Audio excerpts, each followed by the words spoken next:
नमस्कार विद्यार्थी मित्रांनो, मी खेमचंद्र पाटील आपलं सर्वांचं दीपस्तंभ तर्फे स्वागत करतो. Good morning to all of you. आपण काल पहिलं डेमो लेक्चर घेतलं मित्रांनो आणि तुमचा खूप चांगला प्रतिसाद त्याला मिळाला. कमेंट्स पण त्याच्यामध्ये आले. खूप खूप धन्यवाद त्याबद्दल. आज आपण डेमो लेक्चर नंबर 2 घेणार आहोत आणि त्याच्यामध्ये क्वांटिटेटिव्ह ॲप्टिट्यूड या पर्टिक्युलर सेक्शनमध्ये इंटेलिजन्स ब्युरो ऑफिसर ग्रेडच्या मागील वर्षांच्या पेपरमध्ये जे प्रश्न विचारले गेले त्या बाबतीत आपण डिस्कशन करणार आहोत. बघा, तुम्ही जर या कोणत्याही स्पर्धा परीक्षेच्या बाबतीमध्ये तुम्ही विचार केला तर पहिली पायरी याच्यामध्ये अशी म्हटली जाते की आपण मागच्या प्रश्नपत्रिकेचं अनालिसिस केलं पाहिजे आणि त्या अनालिसिस वरून मग आपल्याला असं लक्षात येतं की नेमका ह्या परीक्षेमध्ये प्रश्न विचारण्याची पद्धत कशी आहे, त्याचा ट्रेंड कसा आहे तो आपल्याला समजतो आणि तो समजल्यानंतर आपली तयारी करण्याची रूपरेषा आपल्याला तयार करता येते. आणि म्हणूनच 2010 च्या परीक्षेमध्ये याच पदासाठी जी परीक्षा झाली होती 2010 मध्ये, त्यामध्ये जे प्रश्न विचारले गेले ते प्रश्न आज मी तुमच्यासाठी घेऊन आलोय मित्रांनो. हे लेक्चर्स तुम्ही प्रामुख्याने खूप बारकाईने बघा. तुम्हाला याच्यामध्ये अजून काही ॲडिशन पाहिजे असेल ते देखील सुचवा. कालच्या लेक्चर्समध्ये एक कमेंट अशी आली होती की मला एका विद्यार्थ्याने विचारलं होतं की सर ही परीक्षा इंग्रजीमधून होते का? तर नक्कीच ही परीक्षा इंग्रजीमधून होते आणि हिंदीमध्ये देखील तोच प्रश्न आपल्याला तिथं असतो. त्याच्यामुळे ह्या 2 भाषेत बायलिंग्वल ही परीक्षा होते. तुम्ही इंग्रजी आणि हिंदी दोघं भाषांमध्ये हा प्रश्न असेल. म्हणजे कदाचित आपल्याला इंग्रजीमध्ये तो प्रश्न समजला नाही तर तो हिंदीमध्ये वाचून आपण त्या ठिकाणी उत्तर लिहू शकतो. भाषेची फारशी अडचण येत नाही मित्रांनो. हे तुम्हाला तयारी करताना हे तुम्हाला नक्की समजेल. उलट मी असं म्हणेल की हिंदीपेक्षा आपण इंग्रजीतून जर प्रश्न वाचला तो आपल्याला लवकर समजतो, कारण टेक्निकल हिंदी समजायला थोड्याशा अडचणी निर्माण होतात. तर चला तर मग आपण या ठिकाणी 2010 या वर्षी याच पोस्टसाठी जे वेगवेगळे प्रश्न विचारले होते ते आपण आता डिस्कस करणार आहोत. काल देखील आपण काही प्रश्न डिस्कस केले होते. त्या बाबतीत पण मी काही शॉर्टकट तुम्हाला सांगितले होते, तर तसे शॉर्टकट्स तुम्ही लिहून ठेवा. आता बघा, या ठिकाणी पहिला जो प्रश्न मी घेतोय तो संख्या मालेवरचा आहे. म्हणजे त्याला आपण नंबर सीरीज म्हणतो. म्हणजे आपल्याला या ठिकाणी प्रश्न विचारलाय, find the missing number in the series.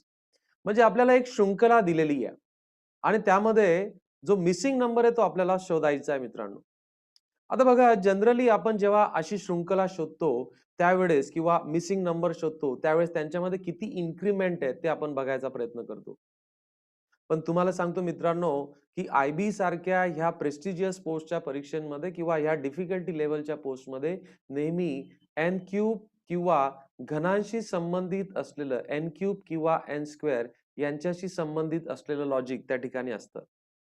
आणि मला तुम्हाला सांगायला आवडेल की या ठिकाणी मित्रांनो N cube minus N square अशा पद्धतीचं लॉजिक या ठिकाणी वापरलंय. म्हणजे काय बघा, 4 कसा तयार झालाय? 4 म्हणजे 2चा घन वजा 2चा वर्ग. तुम्हाला सर्वांना माहिती आहे 2चा घन 8 आहे आणि 2चा वर्ग 4 आहे. यांची वजाबाकी केली तर त्या ठिकाणी 4 येते. त्या अनुषंगाने बघा 18 कसा तयार झाला असेल? 3चा घन वजा 3चा वर्ग. बघा मित्रांनो किती सुंदर लॉजिक आहे. 3चा घन होतो 27 वजा 3चा वर्ग 9, म्हणजे यांची वजाबाकी त्या ठिकाणी 18 येते. तुम्हाला व्हेरिफाय करायचं असेल तर इथं प्रश्नचिन्हाच्या जागी कोणती संख्या येते आपल्याला शोधायची आहे. तुम्हाला व्हेरिफाय करायचं असेल ही 100 कशी असेल बघा. जर हा 2चा घन वजा 2चा वर्ग असेल, हा 3चा घन वजा 3चा वर्ग असेल, तर हा 4चा घन वजा 4चा वर्ग असायला पाहिजे. मग 4चा घन होतो मित्रांनो 64 आणि 4चा वर्ग होतो 16. या दोघांची वजाबाकी केली तर ती 48 होते. म्हणजे प्रश्नचिन्हाच्या जागी येणारी संख्या 48 असायला पाहिजे, जो आपला पर्याय क्रमांक 3 आहे. त्याच अनुषंगाने तुम्ही पुढचं पण चेक करू शकतात बघा. 100 कसा तयार होतोय? 5चा घन वजा 5चा वर्ग. आता 5चा घन किती होतो? 125. त्याच्यातून जर 5चा वर्ग 25 जर तुम्ही वजा केला तर त्या ठिकाणी 100 होतोय. तशाच पद्धतीने 180 तयार होतोय 6चा घन वजा 6चा वर्ग. 294 तयार होतोय 7चा घन वजा 7चा वर्ग. आणि म्हणून या ठिकाणी तुम्हाला आपल्या क्लासेसमध्ये पहिलीच गोष्ट तुमच्याकडून करून घेतली जाते ती म्हणजे 30 पर्यंत संख्यांचे वर्ग, 30 पर्यंत संख्यांचे घन आपलं पाठांतर त्या ठिकाणी अनिवार्य असतं. त्याच्याशिवाय पुढे पान देखील हालत नाही मित्रांनो. आणि ते अशा प्रकारचे प्रश्न करायला आपल्याला उपयोगात पडतं. अदरवाईज हा प्रश्न तुम्ही कोणत्याही पद्धतीने म्हणजे वजाबाकी कितीने वाढ होते आणि कोणत्या गुणक आहे असं शोधत बसले तर तुम्हाला 10-15 मिनिटाचा वेळ कुठं तुमच्या हातून निघून जाईल तुम्हाला समजणार नाही. तर याच्यामध्ये हा युनिक पॅटर्न याच्यामध्ये आहे आणि तो पॅटर्न मी तुम्हाला सांगितला n cube minus n square. n cube minus n square. दुसरा प्रश्न बघा याच्यामध्ये आहे a number when divided by a divisor. भागाकाराच्या क्रियेमध्ये आपण हे शब्द ऐकतो dividend, divisor, remainder. A number when divided by a divisor leaves a remainder of 24. 24 remainder उरते म्हणजे त्याच्या त्या डिव्हिडंड मध्ये डिवायझरच्या मल्टिपल पेक्षा तेवढा पार्ट जास्त असेल. Whatever excess is always remainder. When the number is twice the original number. आता बघा संख्येला जर तुम्ही 2 ने गुणतायत तर तुमची उरणारी बाकी देखील दुप्पट होणार आहे. मग पहिल्यांदा बाकी तुमची उरली होती 24 आणि संख्येला देखील दुप्पट करताय तर बाकी पण दुप्पट होईल आणि बाकी किती होईल मग 48 होईल.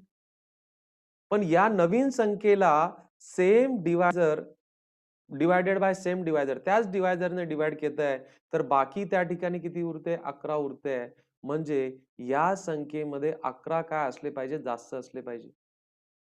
आपल्याला डिवायझर विचारलाय तर याच्यातून जर तुम्ही 11 वजा करून टाकले मित्रांनो तर 11 जर वजा केले तर त्या ठिकाणी 37 येतं.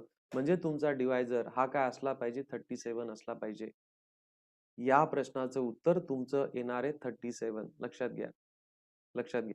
तर भागाकाराचा प्रश्न आहे. भागाकाराच्या क्रियेवरचा प्रश्न आहे. बघा जर संख्या दुप्पट करतायत तर तुमची बाकी देखील दुप्पट होणार आहे. 24च्या दुप्पट किती होईल 48. मग तरीच त्या संख्येला देखील त्याच डिवायझरने भागितले तरी पण बाकी किती उरते 11 उरते. म्हणजे 48 मध्ये जर 11 वजा करून टाकले तर किती उरतात 37 आणि मग 37 हा तुमचा डिवायझर असला पाहिजे. बघा हा कसा कन्सेप्ट आहे. भागाकाराचा कन्सेप्ट आहे पण तो कसा घुमून फिरून विचारलाय. पुढचा प्रश्न आपल्याला विचारलाय बघा.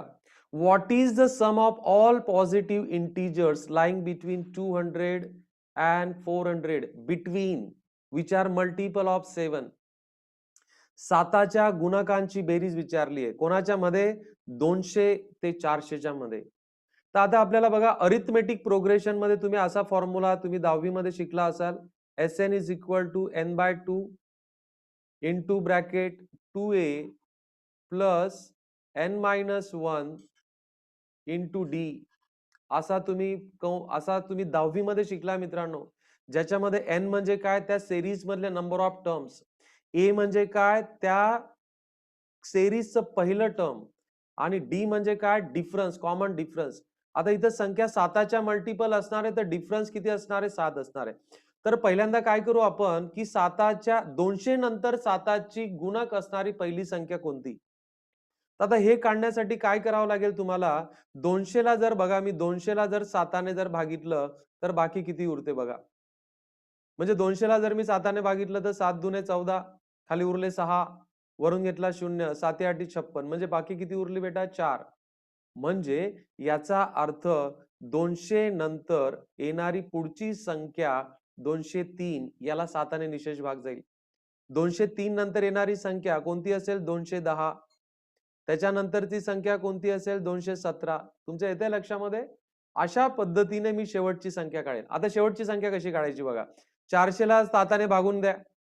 400 ला जर 7ने भागितलं तर 7 5 35 खाली उरतील 5. 7 7 49 म्हणजे बाकी किती उरते 1. म्हणजे 400 मधून 1 जर वजा केला तर 399 या संख्येला 7ने निशेष भाग जातो. आता हा जो सूत्र आहे ना Sn चं सूत्र याला तुम्ही अशा पण पद्धतीने लिहू शकतात बघा. Sn बरोबर n/2 into bracket first term a plus last term. L कशासाठी आहे लास्ट टर्म साठी आहे. आता a तर माहिती झाला आपल्याला. फर्स्ट टर्म किती आहे 203. लास्ट टर्म किती आहे 399. आता फक्त आपल्याला n शोधावा लागेल. आता तो n शोधण्यासाठी काय करा बघा, शेवटचा गुणक किती होता 399 वजा 203 करून टाका वजाबाकी. आलेल्या वजाबाकीला 7 ने भागावं लागेल आणि बेरजेमध्ये 1 करावं लागेल. असं का करतोय आपण? कारण पहिला पण आणि शेवटचा पण 7चा गुणक आहे. 7ने का भागतोय? कारण की सर्व संख्या 7च्या पटीत आहे. जर ही वजाबाकी केली तर मित्रांनो तुम्हाला भेटेल 6 आणि इथं भेटतील तुम्हाला 19. 19 भागिले 7 अधिक 1. 19ला जर 7 करून टाका याला भागाकार. 7 दुने 14, 7 आठी 56 आणि 1 म्हणजे n ची व्हॅल्यू किती आली 29. n ची व्हॅल्यू 29 आली बघा. 29 भागिले 2 कंसामध्ये पहिली संख्या 7 ने भाग जाणारी 203 अधिक 399. 203 अधिक 399. ही बेरीज सोपी करायची असेल तर याच्यातला एक काळा आणि 399 मध्ये टाका म्हणजे तो झाला 400. आता इथं 202 उरलेत म्हणजे 400 अधिक 202 म्हणजे किती झाले? करा करा करा. 400 अधिक 202 म्हणजे किती झाले? 602. आता मी दोनाने भागून टाकतो याला. बे एक बे, बे त्रिक 6, 0 1. जर तुमचा 29 चा पाढा पाठ असेल मित्रांनो तर बघा 29 एक 29 म्हणजे माझ्या उत्तराची सुरुवात एकक स्थानचा अंक 9 पाहिजे. तो पर्याय क्रमांक 1 दिसतोय. पूर्ण गुणाकार करून टाका. 29 एक 29 2 येईल इथं आणि 29 त्रिक 87 म्हणजे आपलं उत्तर 8729 येईल. तर बघा तुम्हाला सुरुवातीला हा प्रश्न थोडासा लांबलचक वाटेल, पण जर तुम्ही व्यवस्थित जर समय सूचकता ठेवली, जर हे सूत्र जर तुमचे पाठ असतील तर तुम्हाला काही वेळात त्या ठिकाणी प्रश्न हा सॉल्व्ह करता येणार आहे. पुढचा प्रश्न बघा, in what ratio 20% methyl alcohol should be mixed with 50% methyl alcohol so that resultant solution will have 40% methyl alcohol. खूप सुंदर प्रश्न आहे हा आणि काही सेकंदात तुम्ही सॉल्व्ह करू शकतात. याला म्हणतात बेटा मिक्सचर अँड ॲलिगेशन. आता पहिला जो मिथिल अल्कोहोल होता त्याच्यामध्ये किती पर्सेंट होतं? 20% मिथिल अल्कोहोल होतं. दुसरा जो सोल्युशन आहे त्याच्यामध्ये किती मिथिल अल्कोहोल आहे? 50% आहे. या दोघांना एकत्र करून मला जे मिथिल अल्कोहोलचं पर्सेंटेज पाहिजे ते 40% पाहिजे. आणि बस तुम्ही अशी जर तिरकस वजाबाकी केली ह्या पर्सेंटेज व्हॅल्यूजची तर तुम्हाला रेशो मिळणार आहे. तिरकस वजाबाकी करताना आपण एकच लक्षात ठेवायचं आहे, येणारी वजाबाकी ही पॉझिटिव्ह असली पाहिजे. तर बघा 50 वजा 40 म्हणजे किती आले? 10 आणि 40 वजा 20. उलट मी का करतोय? कारण पॉझिटिव्ह यायला पाहिजे. 40 वजा 20 10 20 म्हणजे एकास 2 म्हणजे हे दोघं 20% मिथिल अल्कोहोल असलेलं सोल्युशन आणि 50% मिथिल अल्कोहोल असलेलं सोल्युशन एकाच 2 या प्रमाणात मिक्स करायला पाहिजे, जो आपला पर्याय क्रमांक 1 आहे. बघा मित्रांनो किती लवकरात लवकर हा प्रश्न या ठिकाणी सॉल्व्ह झालाय. पुढचा प्रश्न आपण बघूया बघा. In a lottery 1000 tickets are sold 10 prizes are awarded. 10,000 तिकिटांमध्ये फक्त 10 प्राइजेस आहेत. म्हणजे किती तिकिटांवर प्राइजेस नाहीये? 9,990 तिकिटांवर प्राइज नाहीये. आपल्याला काय प्रश्न विचारला? What is the probability of not getting an prize by if you buy 1 ticket? Now किती तिकिटांवर प्राइज नाहीये? 9,990. म्हणजे 9,990 या तिकिटांवर प्राइज नाहीये आणि एकूण तिकिटांची संख्या किती आहे? 10,000. बस झालं तुमचं उत्तर. हा भागाकार म्हणजे तुम्हाला बक्षीस न लागण्याची प्रोबॅबिलिटी. 0 कॅन्सल होऊन जाईल मित्रांनो. तुमचं उत्तर येणार आहे 9,999 भागिले 1,000 जो तुमचा पर्याय क्रमांक 3 आहे. खूप सुंदर प्रश्न आहे. नॉट गेटिंग 10च प्राइजेस आहेत. 10,000 पैकी 10 प्राइजेस आहेत. म्हणजे आपण हे 9,990 कसे काढले? 10,000 मधून 10 वजा करून टाकले. 10,000 मधून 10 वजा केले तर 9,990 भेटले. प्रोबॅबिलिटीची डेफिनेशन आहे total number of favourable events divided by total number of events. Not getting प्राइसचे फेवरेबल इव्हेंट्स किती होतील? 9,990 आणि एकूण इव्हेंट होणारे 10,000. तर तुमचं उत्तर 9,999 भागिले 1,000 येणार आहे. पुढचा प्रश्न बघा का किती सुंदर आहे. The difference between ages of 2 brother is a prime number. ही पण गोष्ट तुम्हाला पहिल्या वेळेस करून घेतली जाते. 1 ते 100 पर्यंत 25 प्राईम नंबर्स आहेत बेटा आणि सर्वात लहान प्राईम नंबर किती आहे? 2. जरी तो इवन नंबर असला तरी तो प्राईम नंबर आहे. तर आता यांचं म्हणणं काय की difference of ages of 2 brothers is a prime number and their sum is also a prime number if elder brother is 28 year old. आता बघा एल्डर ब्रदर म्हणजे मोठा भाऊ. आता एल्डर ब्रदरचं जर एज 28 असेल तर यंगर ब्रदर, ओके, यंगर ब्रदरचं एज 28 पेक्षा कमीच असलं पाहिजे. आता ते काय काय होऊ शकतं याच्या पॉसिबिलिटीज आपल्याला विचारलाय. काय लक्षात ठेवायचं हे करत असताना, म्हणजे जर मी 27 जर घेतलं त्याचं यंगर ब्रदरचं एज, ते चालणार नाही. कारण यांच्यामधला फरक किती येतो? 1, जी प्राईम नंबर नाहीये. यांची बेरीज केली तर ती 55 येते, पुन्हा ती प्राईम नंबर नाहीये. कारण यांच्यातला फरक पण प्राईम नंबर पाहिजे आणि मला बेरीज पण प्राईम नंबर पाहिजे. तर मग बघा, आपण दुसरा नंबर जर घेतला 26 तर चालेल का? बघा, यांची जर बेरीज वजाबाकी केली, 26 आणि 28 ची वजाबाकी केली तर 2 येते, म्हणजे डिफरन्स प्राईम आहे. पण बेरीज जर केली तर ती 54 येते आणि 54 ही मूळ संख्या नाहीये, प्राईम नंबर नाहीये, म्हणजे ही पण पॉसिबिलिटी गेली. 25 च्या केसमध्ये चालेल का बघा? यंगर ब्रदरचं एज 25 घेतलं तर ह्या दोघांमधला डिफरन्स किती आला? 3, आणि दोघांची बेरीज 53 आली. दोघं मूळ संख्या आहे, म्हणजे 25 चालणारी आहे. 24 चालेल का? 24 चालणार नाही, कारण 24 आणि 28 मधला फरक 4 आहे. 23 चालेल का? 23 चालेल का बघून घ्या. 23 आणि 28 ला फरक 5 असला तर या दोघांची बेरीज 51 होते आणि 51 मूळ संख्या नाही. 22 चालणार नाही. 21 चालेल का बघून घ्या. 21 जी संख्या आहे आणि ही 28 यांच्यातला डिफरन्स 7 आहे आणि दोघांची बेरीज 59. अच्छा, ह्या दोघांची बेरीज किती होते? 25 आणि 43 होते. तर ही चालेल. आता 28 आणि 21 यांची जर बेरीज केली तर ती होते 49.